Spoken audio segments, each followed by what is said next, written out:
Hello, GT maths classes में आपका स्वागत है। आज एपी जो पिछली क्लास में हमने पढ़ाई थी उसी को कंटिन्यू किया जाता है। कुछ क्वेश्चंस थे जो मुझे लगा कि और बताने चाहिए, तो पहला तो वही देख लेते हैं जो कल से रिलेटेड एक्सरसाइज से क्वेश्चन था। एक क्वेश्चन है कि अगर किसी सीरीज का mth टर्म 1/n है और nth टर्म 1/m है, यानी कि हम लोग अभी कहाँ पर है, एरिथमेटिक प्रोग्रेशन यानी कि एपी। क्या गिवन है कि एक सीरीज है जिसका mth टर्म 1/n है और nth टर्म 1/m है, और इसमें निकालना हमको है show that it's mnth term की वैल्यू कितनी है, 1। ये हमको शो करना है। कैसे किया जाए? पहला काम, अगर हम फर्स्ट जो कंडीशन दे रखी है यानी कि mth टर्म, तो mth term is equal to 1/m। mth means a plus m minus 1 into d is equal to 1/n, और an इज इक्वल टू कितना हो जाएगा, a plus n minus 1 into d is equal to 1/m। आपने दो simultaneous equations को solve करना सीखा हुआ है, जिसमें लिखा होता था x plus y is equal to something and दूसरी इक्वेशन दी होती थी और उनको सॉल्व करके एक्स वाई निकालते थे। सेम कंडीशन यहाँ पर अगर देखा जाए तो यहाँ पर दो इक्वेशन आपको मिल गई।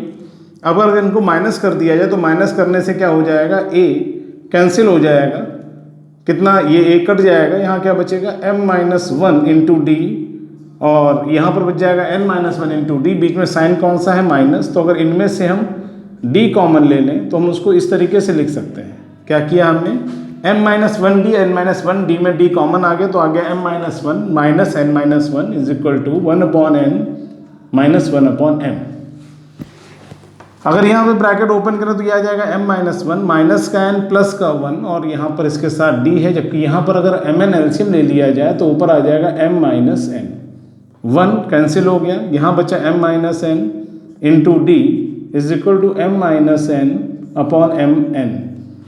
ये m माइनस n कहाँ जाएगा, अपॉन में जाएगा, और ये m माइनस 1 इस m माइनस n को कैंसिल आउट कर देगा, तो d बराबर आ जाएगा 1/mn। d की वैल्यू मालूम हो गया, और इस d की वैल्यू को इन दोनों इक्वेशंस में से, इन दोनों में से किसी भी इक्वेशन में इसकी वैल्यू अगर लिख दी जाए तो क्या आएगा, put the value of d in equation 1, तो ये आ जाएगा a plus m minus 1 into d, d means 1/mn is equal to 1/n। Solving के लिए हमको a चाहिए तो हम शिफ्ट कर दें उधर, तो ये आ जाएगा 1/n minus m minus 1/mn। यहाँ पर एलसीएम कितना है, mn है, क्या आ जाएगा, यहाँ पर n से डिवाइड करेंगे mn को, m बचेगा, m की 1 से मल्टीप्लाई m आ जाएगा, जबकि यहाँ पर mn से डिवाइड करेंगे 1 आएगा, 1 की मल्टीप्लाई m माइनस 1 से तो m माइनस 1 रहेगा और उसके आगे नेगेटिव साइन रहेगा, यानी माइनस के बाद m माइनस 1 है तो ये माइनस जाएगा तो ये m हो जाएगा माइनस का और 1 हो जाएगा प्लस का, m कैंसिल आउट, तो a की वैल्यू कितनी आ जाएगी, 1/mn।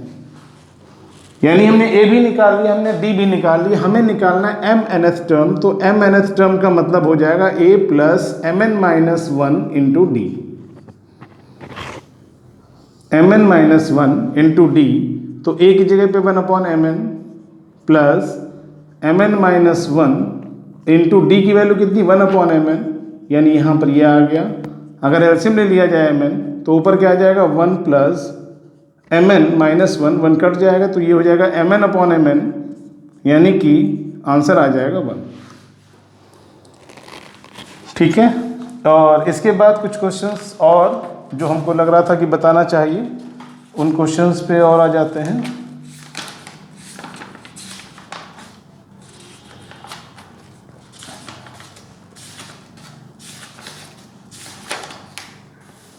हाँ, चलिए इसी को अगला कुछ क्वेश्चन बताते हैं, देखते हैं क्या है।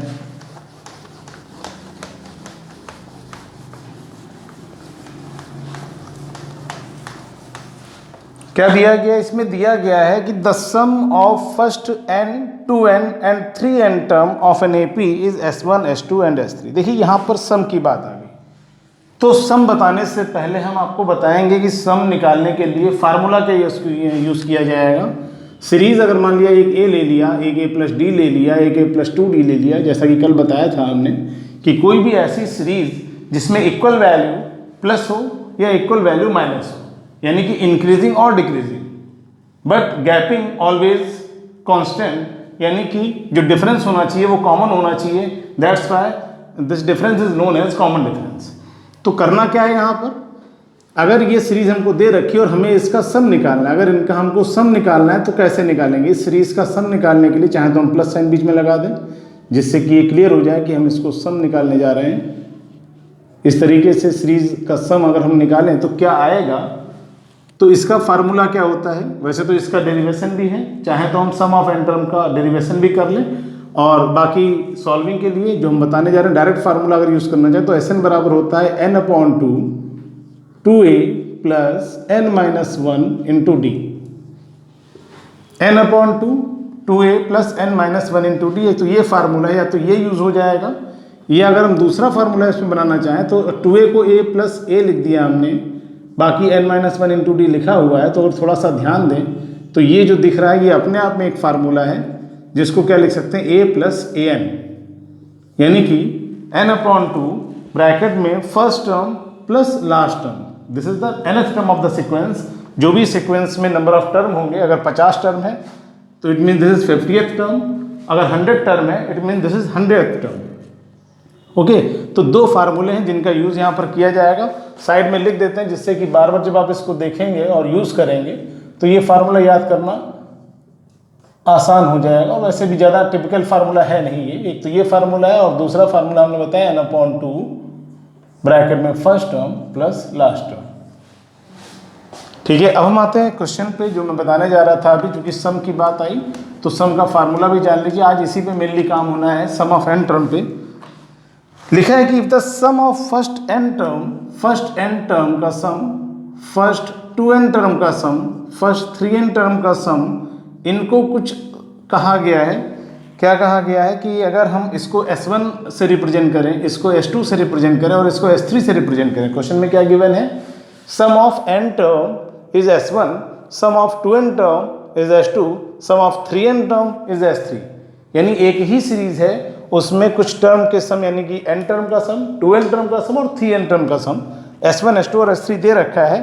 तो शो करना है हमको, क्या प्रूफ करना है कि S3 is equal to 3 times of S2 minus S1, ये हमको लाना है। यानी कि S3 is equal to 3 times of S2 minus S1। तो क्या करें हम RHS को चाहे RHS को ले लें, LHS चाहे LHS ले लें। अगर हम RHS को उठाते हैं, यानी कि 3 times of S2 minus S1, अगर हम इसको निकालें तो 3 लिखा रहने दिया। S2 का मतलब क्या हो जाएगा, S2 क्या है, 2n टर्म का सम। 2n टर्म के सम को लिख सकते हैं 2n/2 ब्रैकेट में 2a प्लस n-1 की जगह पे 2n-1 into D,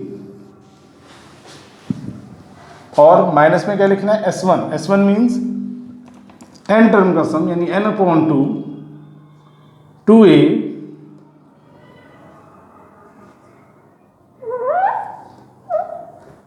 n/2 2a plus n-1 into D. Solving कर लीजिए। अगर हम देखें तो इसमें n/2, यहाँ भी n/2 बाहर कॉमन आ जाएगा, तो 3 बाहर पहले से था, 3n/2 हो जाएगा। यहाँ क्या बचेगा, यहाँ बचेगा 2, जबकि अंदर है 2a plus 2n-1 into D, और यहाँ पर देखें तो यहाँ पर क्या है, 2a plus n-1 into D. अगर ओपन किया जाए ब्रैकेट तो क्या आएगा, 2 अंदर जाएगा 4a हो जाएगा, यहाँ पर 2 आएगा तो 2 times of 2n-1 into D हो जाएगा, और यहाँ पर -2a हो जाएगा, और यहाँ -n-1 इंटू डी हो जाएगा। 4a माइनस 2a, इसका मतलब क्या बच जाएगा, 2a बच जाएगा, यानी ये टर्म हमारे खत्म हो गए। क्या बचा, 2 टाइम्स ऑफ 2n-1 और n-1d। अगर इन दोनों में d कॉमन ले लें, अंदर क्या बचेगा, यहाँ पर 2 2 4n -2 बचेगा, जबकि यहाँ माइनस साइन है, अंदर जाएगा तो माइनस का n हो जाएगा और प्लस का 1 हो जाएगा इंटू डी हो गया। अब क्या बचेगा, इसको अगर लिखें तो इसको लिख सकते हैं 3n/2, जबकि यहाँ पर आ जाएगा 2a प्लस 4n में से n जाएगा 3n बचेगा, और 2 माइनस का है प्लस का 1 है तो माइनस का 1 बचेगा, इंटू डी आ गया। अब अगर इसको आप देखें तो ये 3n/2 ब्रैकेट में 2a प्लस 3n-1 डी, यानी कि अगर ये फार्मूला लिखा जा चुकी है 3n टर्म का सम है तो बनेगा 3n/2 ब्रैकेट में 2a plus 3n-1 into D. तो फाइनली अगर देखा जाए तो यही हमारा आंसर आ गया, यानी इसकी जगह पर क्या लिख सकते हैं, S3 लिख सकते हैं। और यही हमको दिखाना था कि 3 times of S2 minus S1 जो होगा वो S3 के इक्वल होगा। ठीक है, तो ये हो गया क्वेश्चन। इसके बाद कुछ और क्वेश्चन है जो बताना चाहेंगे हम आपको।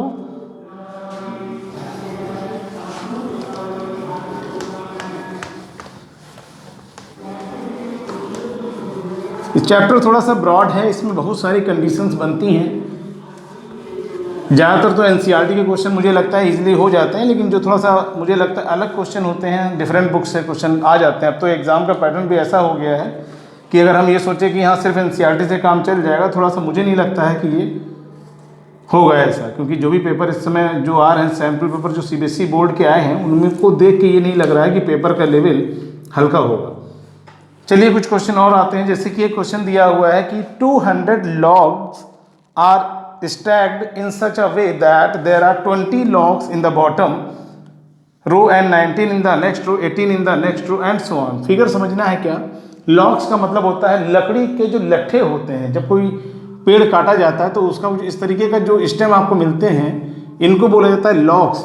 तो ऐसे लॉग्स कितने हैं? 20 लॉग्स इस तरीके से लगे हुए हैं। सबसे जो बॉटम रो है, और उसके बाद उससे एक कम, उसके बाद उससे एक कम, उसके बाद उससे एक कम, यानी कि यहाँ पर 20 लॉग्स हैं, यहाँ पे 19 लॉग्स हैं, यहाँ पर 18 लॉग्स हैं, यहाँ पर 17 लॉग्स हैं। इस तरीके से यहाँ पर लगे हुए हैं लॉग्स। और ये जो टोटल लॉग्स है ये 200 है, ऐसा क्वेश्चन में दे रखा है। क्वेश्चन में क्या गिवन है कि एक हमने लेयर की है, लेयरिंग कर रखी है, तो जो सबसे बॉटम लेयर है उसमें कितने हैं लॉग्स? 20 लॉग्स हैं। जबकि उसके बाद कितनी है? 19 है। उसके बाद कितने हैं? 18 है, एंड 17, 16 एंड सो ऑन। यानी एक एक का डिफरेंस आता चला जा रहा है। और इसके बाद ये कहा गया कि जो टोटल नंबर ऑफ लॉग्स है वो 200 है। तो जो पहला क्वेश्चन इसमें पुटअप किया जा रहा है वो ये कहा जा रहा है कि in how many rows 200 logs are placed, यानी कि नंबर ऑफ रोज कितनी है। नंबर ऑफ रोज का मतलब अगर हम इसको फर्स्ट टर्म मानेंगे, इसको सेकंड मानेंगे, इसको थर्ड मानेंगे, इसको फोर्थ मानेंगे, then how many terms of there, यानी कि हमको पहला काम n निकालना है। पहली चीज तो n निकालनी है। तो सीरीज को आइडेंटिफाई करिए।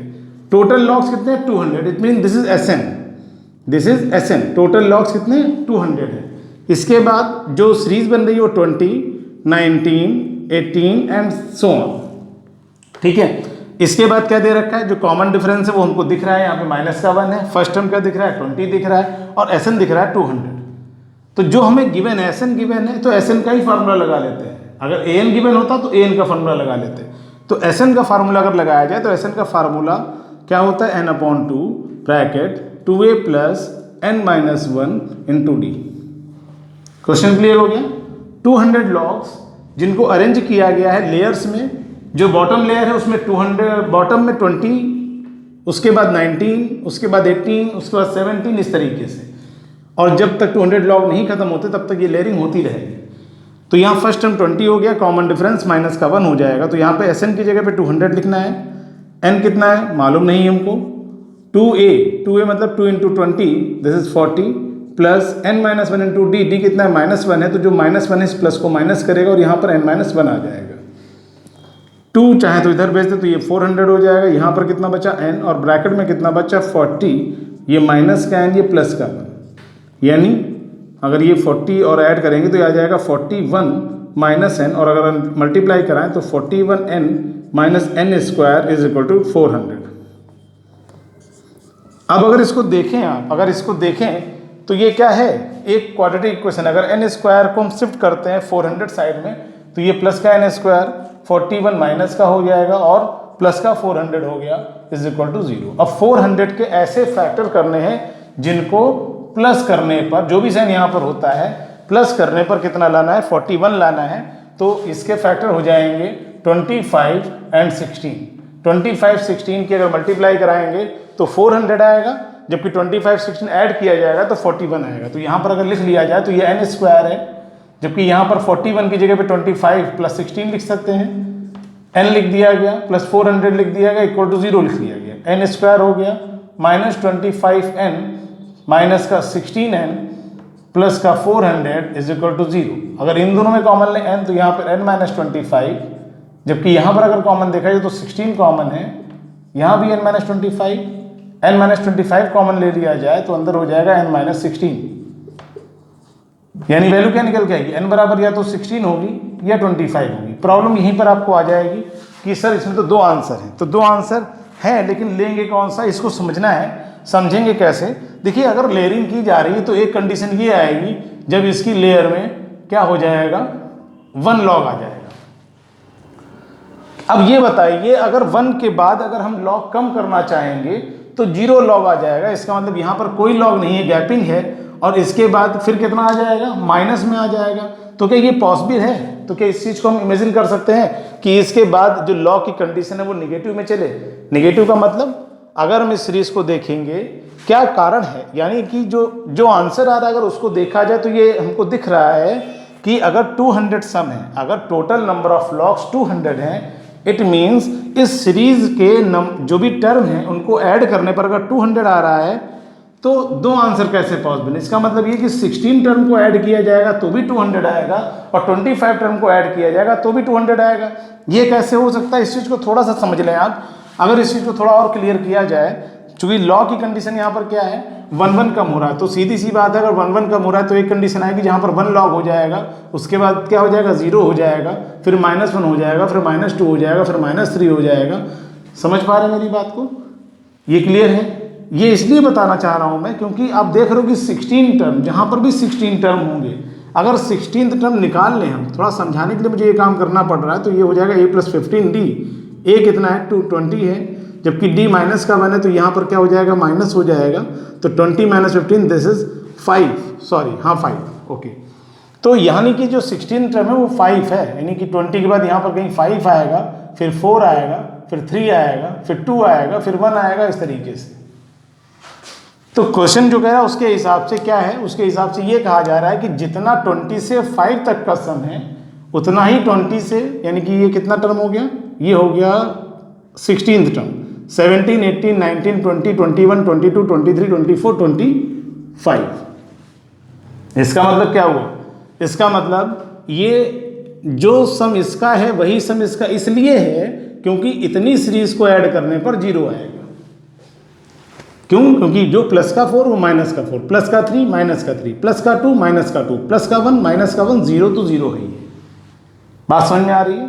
कई बार क्वेश्चन आता है कि what is the meaning of is this double answer, तो डबल आंसर आने का कहीं कहीं हो भी सकता है डबल आंसर, लेकिन इस केस में लॉग के केस में नहीं हो सकता, इनकम के केस में नहीं हो सकता, इनकम निगेटिव में नहीं जाएगी, ठीक है। यह कुछ ऐसी चीज है जहां पर जैसे कोई नॉर्मल सीक्वेंस दे रखी है और आपसे कहा जाए कोई डिक्रीजिंग सीक्वेंस आपको दे दी जाए तो उसमें निगेटिव टर्म भी हो सकता है, पॉजिटिव टर्म भी हो सकता है। कल मैंने क्वेश्चन बताया था किसी डिक्रीजिंग सीक्वेंस का कौन सा टर्म फर्स्ट नेगेटिव टर्म होगा, फर्स्ट के बाद सेकंड, थर्ड, फोर्थ बहुत सारे नेगेटिव टर्म आ सकते हैं। अगर सीक्वेंस डिक्रीजिंग है और उसके लिए कोई स्पेसिफाइड कंडीशन नहीं है कि ये लॉग्स हैं या ये रुपीज़ है या ये बनाना है या कोई भी ऐसी चीज़ अगर बात करें जो फिजिकल है, जो विजिबल है, जो फिजिकल चीज़ें, उनके लिए ये कंडीशन पॉसिबल नहीं होती है कि उनको निगेटिव में लिया जा सके, ठीक है। तो यहाँ पर आंसर जो लिया जाना चाहिए वो 16 लिया जाना चाहिए। क्यों, क्योंकि 25 का मतलब हो गया कि इसके ऊपर 5 के बाद 4 लॉग, फिर 3 लॉग, फिर 2 लॉग, फिर 1 लॉग और उसके बाद 0 लॉग। 0 लॉग का मतलब बीच में स्पेस आ गया और स्पेस के बाद -1 लॉग। -1 लॉग का मतलब क्या हो गया, -1 को कैसे रिप्रेजेंट किया जाए, लॉग्स में किसी फिजिकल चीज को माइनस में कैसे रिप्रेजेंट किया जाए, माइनस का मतलब होता है लॉस, तो लॉस का मतलब यहाँ पर लॉस कैसे रिप्रेजेंट करेंगे, अगर इसको हम फिगर में दिखाएं या इसको हम सीरीज में दिखाएं तो it is not possible, okay. That's why जो आंसर होगा वो 16 होगा, 25 नहीं लिया जाएगा, ठीक है। ज़्यादा टाइम इसलिए इसमें लगा दिया क्योंकि ये क्वेश्चन कई जगह पर इस तरीके से मिलेगा जहाँ पर आंसर 2 आएंगे, तो ये आपको सोचना है कि यहाँ पर आंसर लिया कौन सा जाएगा। कभी कभी दोनों भी आंसर हो सकते हैं और कहीं कहीं पर आपको एक ही आंसर लेना पड़ेगा और वो ज़्यादातर कम वाला ही आंसर लिया जाएगा, क्योंकि ज़्यादा वाला तभी होता है क्योंकि आगे के जो टर्म का सम होता है वो 0 होता है। भाई 16 टर्म का सम भी उतना ही है जितना 25 का है, इसका मतलब 17 से लेके 25 तक के जो टर्म का सम है वो 0 है, इसी वजह से उसके सम पे कोई इफेक्ट नहीं आ रहा।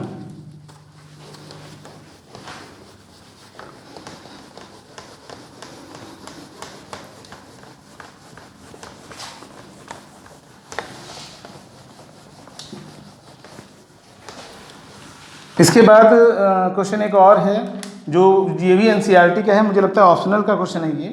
इसमें कहा गया कि स्पायरल है, स्पायरल जैसे मान लीजिए आधा सर्किल, फिर अगला आधा सर्किल, फिर आधा सर्किल, फिर आधा सर्किल, फिर आधा सर्किल, फिर आधा सर्किल, इस तरीके से बनता चला जा रहा है।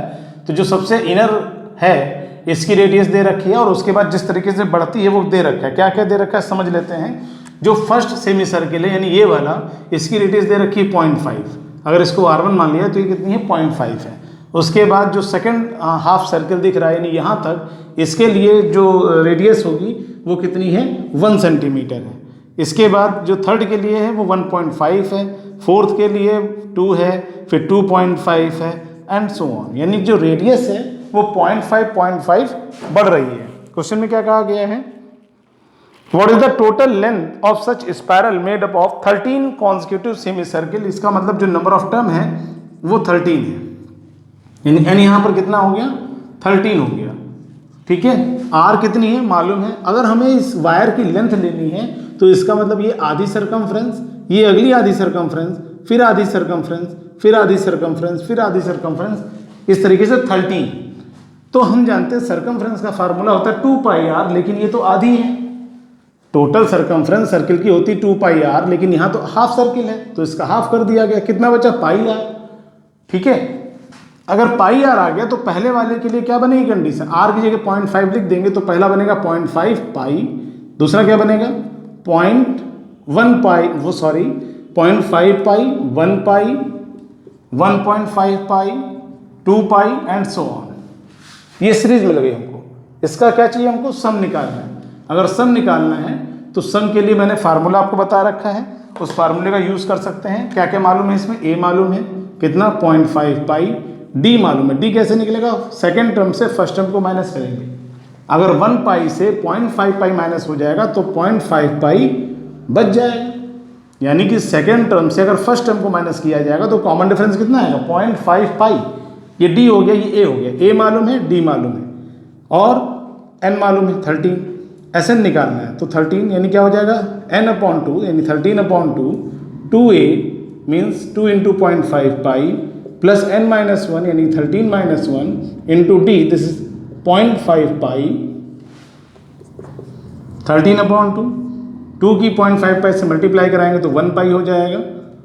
और यहाँ पे 13 - 1 12, 12 5 जा 60, इट मीन दिस इज 6 पाई। तो ये हो जाएगा 13/2, यहाँ पर हो जाएगा पाई प्लस 6 पाई यानी कि दिस इज 7 पाई।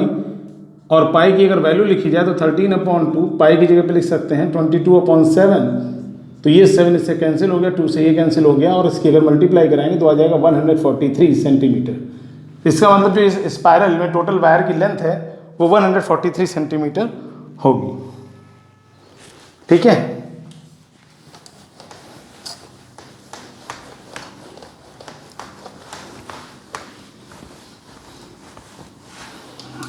एक क्वेश्चन और समझ लीजिए, कहा क्या गया है, ये भी एनसीईआरटी का ही है, ऑप्शनल का। इसमें एक लैडर दिखा रखी गई है, लैडर यानी एक सीढ़ी, और इसमें ये जो बीच में स्टेप्स होते हैं इनको रंग्स कहा जाता है। क्या कहा जाता है, रंग्स। ये रंग्स है। तो क्वेश्चन में कहा जा रहा है कि ladder has rungs 25 centimetre apart, यानी इनके बीच की जो गैपिंग है ये दिस इज 25 सेंटीमीटर। 25 सेंटीमीटर की गैपिंग पे ये रंग्स लगे हुए हैं। लिखा है the rungs decreases uniformly in length from 45 centimetre at the bottom to 25 centimetre at the top. इसका मतलब जो सबसे नीचे है ये 45 इसकी लेंथ है और जो सबसे ऊपर है ये 25 सेंटीमीटर है। यानी जो लैडर में स्टेप्स होते हैं उसमें जो सबसे बॉटम का स्टेप है वो सबसे बड़ा स्टेप है, उसकी लेंथ 45 है और उसके कम होते हुए जा रहे हैं। और ये जो यूनिफॉर्म, यहाँ पर जो स्टेप्स में कमी आ रही, जो डिक्रीज हो रहा है वो यूनिफॉर्म है। इसका मतलब जो कॉमन डिफरेंस होगा वो सेम चलेगा। ठीक है, और यहाँ पर कितना है 25। यानी क्या क्या मालूम हो गया हमको, अगर ऊपर से सीरीज को देखें तो 25 के साथ बढ़ेगी, अगर नीचे से देखेंगे तो 45 से कम होगी 25 तक। अच्छा, इनके बीच गैपिंग कितनी 25 सेंटीमीटर। यानी और कुछ दिया है इसमें, और भी कुछ दिया है। क्या दिया हुआ है कि the top and bottom rungs are 2.5 metre apart, यानी कि यहाँ से यहाँ तक की जो डिस्टेंस है दिस इज 2.5 मीटर, या इसको अगर हम लिखें तो 250 सेंटीमीटर। क्वेश्चन को फिगर से ही समझ लीजिए, लिखना थोड़ा सा पॉसिबल नहीं हो पाता है, बहुत बड़ा क्वेश्चन होता है। तो यहाँ पर क्या दिया है कि ये सबसे जो रंग हमारा सबसे ऊपर का है टॉप रंग और ये बॉटम रंग, इनके बीच की जो गैपिंग है this is 2.5 metre, it mean this is 250 centimetre. ठीक है, यानी कि अगर हम 100 से मल्टीप्लाई कराएंगे 25 मीटर में तो फिर हमको 250 सेंटीमीटर मिल जाएगा। गैपिंग कितनी कितनी 25 की। अच्छा ये बताओ हमको, अगर 250 सेंटीमीटर टोटल है, अगर 250 यहाँ से ले यहाँ तक 250 है और बीच बीच की जो गैपिंग है वो 25 की है, तो ऐसे कितने स्टेप या ऐसे कितने पार्ट इसके हो सकते हैं अगर इस चीज़ को इमेजिन किया जाए तो 25 और कितने 250। तो इसके लिए फार्मूला जान लीजिए, 250 अपॉन कितना कर दें, जो गैपिंग है 25 की गैपिंग है तो 25 से डिवाइड किया +1 करिए। ये +1 क्यों किया गया इसको समझ लीजिए। ये +1 इसलिए किया जाता है कि जो फर्स्ट टर्म होता है, यानी कि हर स्टेप के बाद 25 सेंटीमीटर की गैपिंग है, लेकिन अगर सबसे नीचे वाले को, मतलब अगर सबसे ऊपर वाले और सबसे नीचे वाले को हम देखें तो इसके पहले तो गैपिंग 25 की है, बट इससे पहले किसी गैपिंग को हम इमेजिन नहीं करते। अगर हम आपसे ये कहें कि 5 मीटर की डिस्टेंस है और उसमें ट्री लगाने हैं आपको 5 मीटर, 1 2 3 4 5, 1 2 3 4 5 मीटर की डिस्टेंस और कितने ट्री लगाएंगे, तो ट्री लगेंगे 6, क्योंकि ये भी एक होता है। तो कंडीशन यहाँ पर भी वही है कि अगर हमको यहाँ से यहाँ तक देखने हैं कि कितने स्टेप्स होंगे या कितने रंग्स होंगे, वो निकालने के लिए क्या करना पड़ेगा, जो टोटल लेंथ है यानी कि 250, उसको हमने जो गैपिंग थी 25 से डिवाइड कर दिया गया। डिवाइड करने पे क्या आ जाएगा, 25 डिवाइड करेगा 250 को तो 10 आ जाएगा और +1 जो कि पहला है इसको ऐड किया जाएगा तो ये हो जाएगा 11। इसका मतलब जो टोटल नंबर ऑफ टर्म कितने हो गए, 11 हो गए। देखिए क्वेश्चन को समझना बहुत जरूरी है, क्योंकि ये सब क्वेश्चन थोड़ा सा लॉजिक लगाने के बाद ही लगाएंगे। अगर डायरेक्ट लगाने की कोशिश करेंगे तो इसको आप जनरली 10 ले लेंगे और क्वेश्चन गलत हो जाएगा। तो यहाँ पर n जो हो जाएगा वो 11 टर्म हो जाएगा। अब देखते हैं स्टेप क्या है, 25, अगला क्या है मालूम नहीं, लेकिन लास्ट मालूम है 45, यानी a मालूम है और an मालूम है और नंबर ऑफ टर्म मालूम है, कितने हैं, कितने स्टेप्स हैं ऐसे 11। अभी तो निकाला हमने, n कितना है 11 है। इसका मतलब क्या क्या मालूम, a मालूम है, an मालूम है और 11 मालूम है। हमें कौन निकालना कि Sn। तो हमने भी फार्मूला आपको लिखा था, एक तो ऊपर वाला जिसमें d भी चाहिए था, क्योंकि यहाँ पर d नहीं मालूम है हमको, तो नीचे वाला फार्मूला n/2 यानी 11/2 ब्रैकेट में first term plus last term. तो 45 ऐड हो जाएगा तो ये कितना आ जाएगा 70 आ जाएगा। 70 अपॉन इन यहाँ पे 2 है, 2 से कैंसिल आउट कर देंगे तो कितना 35 आ जाएगा। मल्टीप्लाई कराएंगे तो आ जाएगा 385 सेंटीमीटर। यानी हमें निकालना था रंग्स की लेंथ है, यानी इतना प्लस इतना प्लस इतना प्लस इतना, इस तरीके से यहाँ तक का जो सम है, यानी कि रंग्स की लेंथ को ऐड करने पर कितना आएगा, तो वो आएगा 385 सेंटीमीटर। ठीक है, एक क्वेश्चन और है एनसीईआरटी के ऑप्शनल का, उसमें पोटैटो रेस की बात शायद है नहीं, अभी उससे पहले क्वेश्चन और है। लिखा था houses of a row in a colony are numbered consecutively from 1 to 49। Question को समझो सबसे पहले। देखिए इसमें कहा यह गया है कि किसी कॉलोनी में जो मकान बने हुए हैं उन पर नंबरिंग की जानी है। नंबर 1, फिर 2, फिर 3, फिर 4, फिर 5, फिर 6, इस तरीके से 49 नंबर तक वहाँ पर नंबरिंग की गई है। ठीक, उसके बाद कहा गया है इसमें show that there is a value of x such that the sum of the numbers of the houses preceding the house numbered x is equal to the sum of the numbers of the house following it। इसका मतलब ये कहा गया है कि इन्हीं के बीच में कोई x नंबर का हाउस है। किस नंबर का हाउस है, 1 2 3 4 5 से लेके कहीं पर x नंबर आएगा और x के बाद x+1 x+2 से लेके 49 तक आएगा। इस तरीके से हाउस के नंबर पड़े हुए हैं। क्वेश्चन में क्या कहा गया है कि जो x नंबर का हाउस है, sum of the numbers of houses preceding the house number of x से पहले तक जो हाउस का सम है, यानी कि हाउस पे जो नंबरिंग की गई है उनका सम किसके इक्वल है। Show that the value of x is that the sum of the numbers of the houses preceding the house number x is equal to the sum of the number of the houses following it. यानी x के बाद के number of houses का सम और x पहले जो houses है उनका सम क्वेश्चन में दे रखा इक्वल है। कैसे निकाला जाए, यहाँ पर चलिए समझ लेते हैं। जो क्वेश्चन में दिया पहले उसी के हिसाब से क्वेश्चन कर लेते हैं। ये x अगर है तो इससे पहले क्या होगा ये बता दीजिए। अगर ये x है तो इससे पहले वाला x-1 होगा। क्यों ऐसा, क्योंकि 1 1 की गैपिंग है, 1 2 3 4 5, यानी कि जो प्रेसिडिंग टर्म होगा वो उससे एक कम होगा। अगर ये x है तो x से पहले x माइनस 1 होगा। तो क्वेश्चन के अकॉर्डिंग क्या कहा जा रहा है कि ये इतना सम और ये इतना सम इक्वल है। तो पहले इतने को निकाल लें, इतने को निकाल लें, इक्वल कर दें। एक तरीका ये है।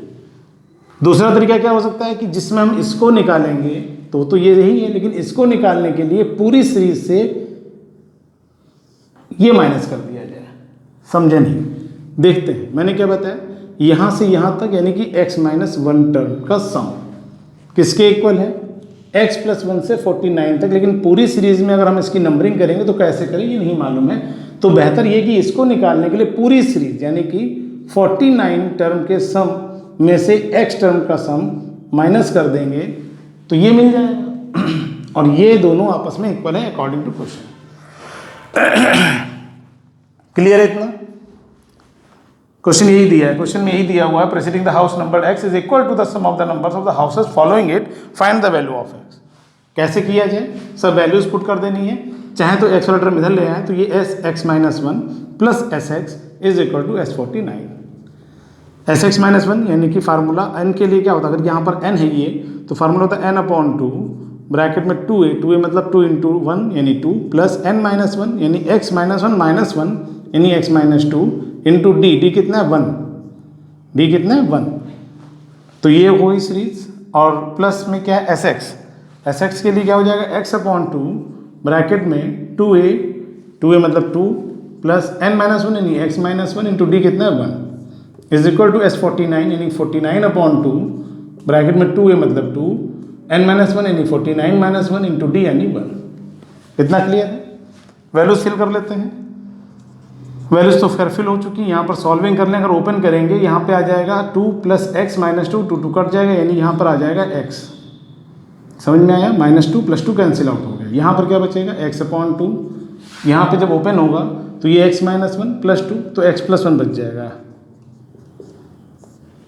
और यहाँ पे 49/2 अंदर क्या आ जाएगा 49 माइनस 1 48 में 2 ऐड होगा तो 50 आ गया। हम देख रहे हैं कि 2 सबके अपॉन में है तो हम क्या करेंगे पूरी सीरीज में से यानी कि या तो कह सकते हैं 2 से मल्टीप्लाई कर दें लेफ्ट राइट दोनों में, तो ये बच जाएगा x times of x minus 1 plus x times of x plus 1 is equal to 49 into 50। Multiply करा लें, कितना आएगा x² minus x² plus x is equal to 49 into 50। क्या कट जाएगा x कट गया, x² 2x² is equal to 49 into 50। तो अगर हमें 2x² इतना है तो x² कितना हो जाएगा, अगर 2x² इतना है तो x² आ जाएगा 49 इंटू 50/2। इस 2 से 50 कैंसिल हुआ तो 25 आ गया यानी x² की वैल्यू हो जाएगी 49 इंटू 25। तो x बराबर इसका अंडर रूट तो 7, 49 का रूट 7 और 25 का रूट 5 यानी कि 35। अच्छा नंबरिंग निगेटिव में नहीं है यहाँ पर मकान की, इस वजह से इसको हम छोड़ देंगे। तो क्या बचेगा, ये आ जाएगा x की वैल्यू कितनी 35 यानी x ही इसमें निकालना था, इसमें क्या निकालना था find the value of x। Clear है? क्या किया हमने, क्वेश्चन में दिया था कि x के पहले के जो नंबर ऑफ हाउसेज हैं उनका सम और x के बाद के जो नंबर ऑफ हाउसेज हैं उनका सम इक्वल है। तो हमने क्या किया, पहले के हाउस और बाद के हाउस निकालने के लिए मैंने क्या किया पूरी सीरीज से x टर्म को हटा दिया, माइनस कर दिया, शिफ्टिंग कर ली, फार्मूले खोल दिए, सॉल्विंग किया, x² यानी कि 2x² मालूम हो गया तो यहाँ से हमने x² निकाल लिया। अगर x² मालूम है तो x निकालने के लिए उसका अंडर रूट कर दिया, आंसर आ गया 35।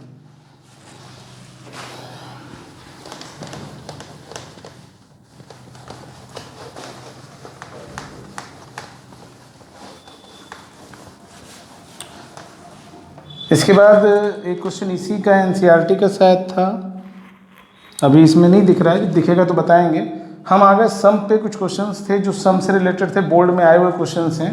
लिखा है द नंबर a, 9, b, 25 अगर ये सीरीज AP में है, अगर ये सीरीज AP में है तो a और b क्या होगा। देखिए AP में होने के लिए कंडीशन क्या पड़ी है आपने कि common difference must be same. इसका मतलब ये हुआ कि अगर सेकेंड टर्म में से फर्स्ट टर्म को माइनस किया जाए, अगर ये सीरीज AP में है तो ये ज़रूरी है कि सेकंड से फर्स्ट को माइनस करने पर वही आना चाहिए जो थर्ड से सेकंड को माइनस करने पे आएगा या जो फोर्थ से थर्ड को माइनस करने पर आएगा। यानी कॉमन डिफरेंस अगर हम निकालेंगे तो 9 माइनस ए करें या b माइनस 9 करें या 25 माइनस बी करें, इससे क्या निकलेगा कॉमन डिफरेंस। यानी ये तीनों वैल्यू आपस में क्या इक्वल है। अगर इक्वल है तो दो दो को इक्वल कर लिया जाए। दो दो को इक्वल करने के लिए क्या किया जाए, अगर इन दोनों में देखें तो इन दोनों में b है, तो पहले इन्हीं को सॉल्व कर लेते हैं। यानी कि b minus 9 is equal to 25 minus b. b इधर आ जाएगा तो b प्लस बी हो जाएगा, 9 इधर आ जाएगा तो 25 प्लस 9 हो जाएगा, तो यहाँ पे 34 हो गया, यहाँ पे 2b हो गया। तो b कितना आ जाएगा 34/2 यानी कि 17।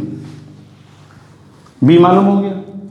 b मालूम हो गया है तो हम क्या कर सकते हैं, a निकाल सकते हैं। कैसे, 9 minus a is equal to b minus 9 और b की जगह पे कितना 17, तो 17 माइनस 9 कितना बचेगा 8 बचेगा। तो यहाँ पे क्या आ जाएगा 9 minus a is equal to 8, तो a बराबर कितना आ जाएगा 9 माइनस 8 यानी कि 1। कितनी वैल्यू आ गई 1 आ गई। a कितना आ गया 1 आ गया, ये 1 हो गया, ये 9 हो गया, ये 17 हो गया, 25 हो गया। इस तरीके से हमको इसका आंसर मिल गया।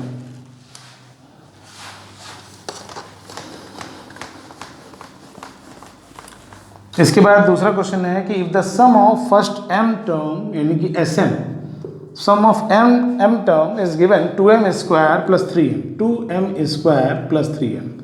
देखिए क्वेश्चन को समझिए पहले। ये जो टर्म दिया है ये सम दिया है m टर्म का। m टर्म का सम का मतलब अगर मान लीजिए m की जगह 5 हो जाए तो ये 5 टर्म का सम निकल आएगा, m की जगह 50 लिखते तो 50 टर्म का सम निकल आएगा, m की जगह 20 लिखते तो 20 टर्म का सम निकल आएगा। और अगर m की जगह 1 लिख दें तो क्या निकल आएगा, अगर m की जगह 1 लिख देंगे तो एक टर्म का सम निकल आएगा। और किसी भी सीरीज में अगर कोई सीरीज दे रखी है तो हम कहें कि इसके एक टर्म का सम, इसका मतलब वो फर्स्ट टर्म ही तो होगा। यानी कि सम ऑफ फर्स्ट टर्म या sum of one term, it mean this is first term. ठीक, इसलिए बताया गया क्योंकि अभी हम क्या करेंगे, इसी फार्मूले का यूज करके पूरी सीरीज फाइंड आउट करेंगे। क्योंकि सीरीज इसलिए जानना जरूरी है, क्वेश्चन में कहा गया है कि सेकंड टर्म क्या होगा। अच्छा एक चीज़ और जान लीजिए आप, सेकंड टर्म निकालना तो कैसे निकलेगा, अगर हम दो टर्म के सम में से एक टर्म का सम माइनस कर दें, यानी कि अगर S3 S2 माइनस S1 कर दें, यानी दो टर्म के सम से एक टर्म का सम माइनस कर दिया। मान लीजिए हमको निकालना होता 14th टर्म, अगर 14th टर्म निकालना होता तो हम 15 टर्म के सम में से 14 टर्म का सम माइनस कर देते तो हमें 14 टर्म मालूम हो जाता। नहीं समझ पा रहे हैं, ध्यान दीजिए मैंने क्या बोला कि अगर कोई सीरीज दे रखी है 1 3 5 7 9 11 एंड सो ऑन, अगर क्वेश्चन कह रहा है कि हमको 5वां टर्म चाहिए, हमें 5th टर्म चाहिए, हमें कौन सा चाहिए, हमें ये निकालना है, तो ये निकालने के लिए क्या करेंगे, 5 टर्म के सम में से यानी यहाँ तक का जो सम आएगा उसमें से 4 टर्म का सम यानी इतना सम निकाल के हटा दें तो जो बचेगा वो कौन सा टर्म मिल जाएगा, हमको 5th टर्म मिल जाएगा। ठीक है, बहुत ज़रूरी है ये जानना क्योंकि बहुत जगह पर इस चीज़ का यूज़ करेंगे आप। अगर यहाँ पर गलती होती है तो क्वेश्चन गलत होगा। ये क्वेश्चन जो भी मैं आपको बता रहा हूँ मैं इसलिए ढूंढ ढूंढ के क्वेश्चन ले रहा हूँ जिससे कि पूरा चैप्टर में जो भी कुछ पॉसिबल है वो सब आपको आ जाए। तो यहाँ पर हमने ये बताया कि अगर हमें कौन सा टर्म निकालना, हमें निकालना है सेकंड टर्म, तो सेकंड टर्म निकालने के लिए दो टर्म के सम में से फर्स्ट टर्म का सम माइनस कर दें। तो S2 का मतलब जहाँ जहाँ m लिखा है वहाँ वहाँ 2 लिख देंगे हम। ठीक है, तो क्या आ जाएगा 2 times of 2 square plus 3 times of 2 minus S1 का मतलब जहाँ पर 1 का स्क्वायर प्लस 3 इंटू 1, तो क्या आ जाएगा 2 इंटू 2 स्क्वायर यानी कि 8 और 3 इंटू 2 6, 2 1 जा 2 3 1 जा 3 यानी यहाँ पर आ जाएगा 14, यहाँ आ जाएगा 5, आंसर आ जाएगा 9। तो इसलिए जो जिस भी सीरीज़ का सम ये दे रखा है उस सीरीज़ का अगर सेकंड टर्म पूछा जाए तो 9 है। और अगर सीरीज़ पता कर, अगर सीरीज़ मालूम करनी हो तो फर्स्ट टर्म की वैल्यू कितनी आई 5, तो पहला टर्म 5 हो गया फिर 9 हो गया, इसका मतलब 4 की गैपिंग है। तो इसी तरीके से आगे प्लस करते चले जाइए और आपको सीरीज मिल जाएगी।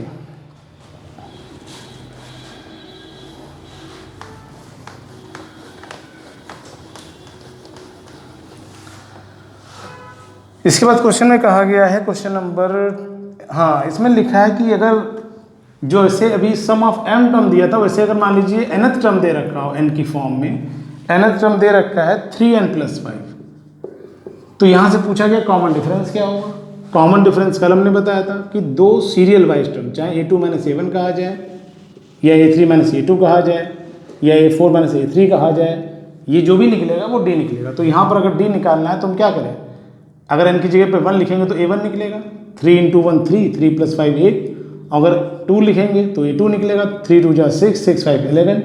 तो फर्स्ट टर्म मालूम हो गया, सेकंड मालूम हो गया। अगर d निकालना है तो क्या कर दें, a2 माइनस a1 कर दें, क्योंकि इस क्वेश्चन में d निकालना है। तो 11 माइनस 8 यानी कि 3। अब जब हमको d मालूम हो गया, a मालूम है, यानी कि हमको a1 मालूम है, हमको a2 मालूम है और हमको d भी मालूम है, सब कुछ तो मालूम है। तो अगर हमें इसका सम निकालना हो n टर्म का, तो n की फॉर्म में इसका सम निकल आएगा। चलिए, जितना क्वेश्चन पूछा गया उतना काम हो चुका है। उसमें पूछा गया था कि कॉमन डिफरेंस क्या होगा, तो कॉमन डिफरेंस यहाँ पर 3 होगा। इसके बाद है find the sum of first n natural number, यानी 1 2 3 एंड सो ऑन की सीरीज है और टोटल नंबर ऑफ टर्म कितने n, और क्वेश्चन कह रहा है कि इसका सम क्या होगा, यानी कि Sn निकालना है। तो फार्मूला n/2 ब्रैकेट में एक तो मैंने बताया था first term plus last term, या तो वो लगा लीजिए या 2a से लगा लीजिए, दोनों से सेम आंसर आएगा। अगर 2a से लगाएं तो 2 into 1 plus n minus 1 into D भी यहाँ पर 1 है, तो ये आ जाएगा n/2। यहाँ पर क्या आ जाएगा 2 प्लस यहाँ पर आ जाएगा n माइनस 1, तो माइनस का 1 प्लस का 2, तो ये आ जाएगा n/2 ब्रैकेट में n प्लस 1। तो यानी n प्लस 1/2। अगर हम इसको दूसरे फार्मूले से लगाते तो हमने बताया था n/2 फर्स्ट टर्म यानी 1 और लास्ट टर्म यानी n, 1 प्लस n यानी n प्लस 1/2, तब भी यही आंसर आएगा। ठीक है,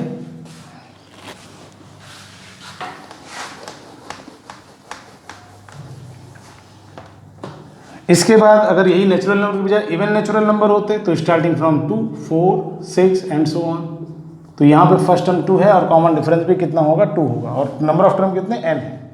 तो यहाँ पर भी Sn निकालेंगे तो Sn इज इक्वल टू क्या हो जाएगा, Sn इज इक्वल टू हो जाएगा n/2 ब्रैकेट में 2a, तो 2 into 2 plus n minus 1 into D की जगह भी 2, तो ये हो जाएगा n/2। यहाँ पर 2 2 जा 4 हो जाएगा, जबकि यहाँ पर अगर ओपन करेंगे तो 2n माइनस 2 हो जाएगा, तो ये n/2 हो गया यहाँ पे 2n माइनस 2, यानी कि सॉरी 2n तो ऐसे ही रहेगा, और 4 माइनस 2 2 बचेगा प्लस का 2, अगर कॉमन ले लिया जाए तो ये 2 टाइम्स ऑफ n प्लस 1 और अपॉन में 2 है, तो इस 2 से 2 कट जाएगा, आंसर आ जाएगा n प्लस 1।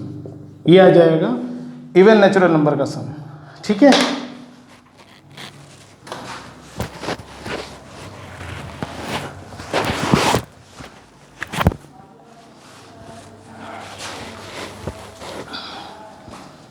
इसके बाद हम लोग आ गए कुछ और क्वेश्चंस पे। अब कुछ और बता देते हैं क्वेश्चन।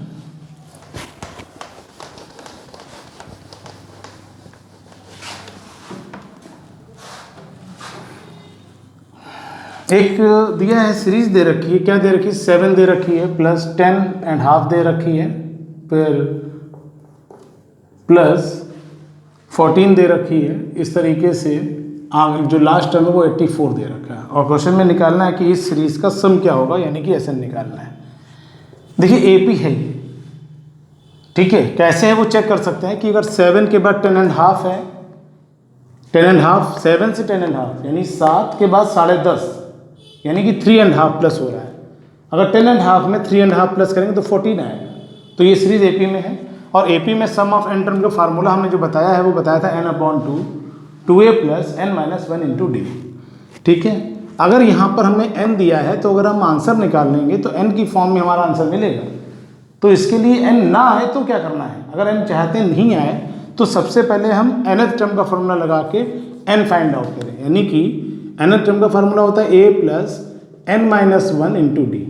डायरेक्ट Sn निकल आएगा, लेकिन वो n की फॉर्म में आएगा, क्योंकि n यहाँ पर मालूम नहीं है हमको। अगर आप चाहते हो कि n मालूम हो जाए तो उसके लिए nth टर्म का यूज़ कर लीजिए, क्योंकि वो दे रखा है क्वेश्चन में, यानी इसकी जगह 84 लिख दिया, यहाँ a की जगह 7 लिख दिया। n मालूम नहीं है लेकिन d मालूम है 3.5।